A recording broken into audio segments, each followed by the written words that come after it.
Бисмиллахир-рахманир-рахим. Аллах Таалага чексиз мактоолор болсун. Жана акыркы пайгамбарыбыз Мухаммад Мустафа саллаллаху алейхи ва салламга Аллахнын саламы жана салаваттары болсун. Ассалааму алейкум, урматтуу мусулман бир туугандар. Индонезиялык аялдын окуясы баарыбызды таң калтырды. Бул аял дүйнөдөн өткөндөн кийин кабырында ажайып можиза болду. Ал аял дайыма Куран окуп жүрүүнү өзүнө адат кылып алган эле. Жатар убакта 30 аяттан турган Мүлк сүрөсүн окубастан уктабайт эле. Табарак сүрөсү тууралуу хадисте мындай делет: Ким табаракаллази мүлктү ар күнү кечинде окуса, анын себебинен Аллах Таала кабыр азабынан сактайт. Расулуллах саллаллаху алейхи ва салламдын доорунда аны тосуучу деп атаар элек. Насаи риваяты. Ар бир жан өлүм даамын татуучу дегендей, ал аялдын да ичер суусу түгөнүп, бул дүйнө менен коштошуп кете берди.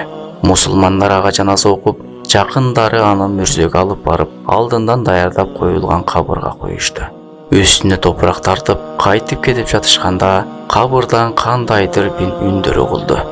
Алар менен кошо келген илимдүүрөөк аксакал кабырга жакындап кулагын түрүп тыңшап калды. Аны көргөн башкалар да кайра кайтып келишти. Кабырга жакындаар экен, жагымдуу жыт тарап жатканын сезип, нур чыгып жатканын көрүштү. Аксакал чогулуп турган жамаатка карап, мен бул кабырды тыңшап жатканымда бутумдун асты кыймылдап жатканын билип, түшүнүксүз сүйлөшүүлөрдү уктум. Айлананы буруксуган жагымдуу жыт дал ушул кабырдан таралып жатканын да сездим. Жана мен бул окуяларды ага берилген кабыр ырахаты, жана жаткан жеринин кеңейтилүүсү, жана бейиш бакчаларынан бир бакчага айлануусу деп жорудум, деди аксакал. Ошол жердеги топтолгон жамаат күйөөсүнөн аялың кандай амалдарды аткарат эле деп сурады.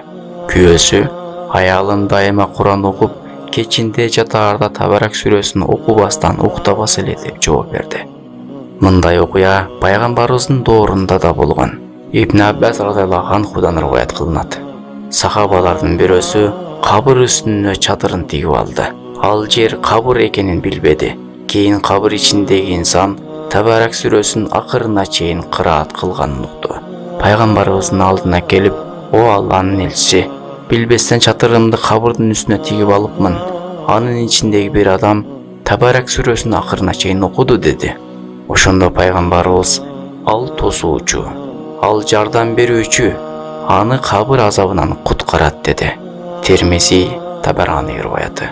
Башка бир риваятта Абдулла ибн Масуд радыйаллаху анху айтат: Киши кабырга коюлганда периштелер аны бут жагынан келишет. Ошондо аларга: "Силерге бул тараптан жол жок, ал Мүлк сүрөсүн окуйт эле" дейт.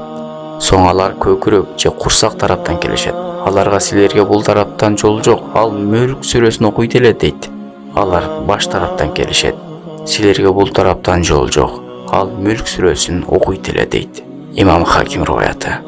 Мына бул окуялардан жана куттуу хадистерден билинип тургандай, эгер биз дагы сүннөткө амал кылып, кечинде Табарак сүрөсүн окуп жатууну өзүбүзгө адат кылып алсак, албетте Индонезиялык аялга насип эткен ырахат бизге да насип этет буйруса.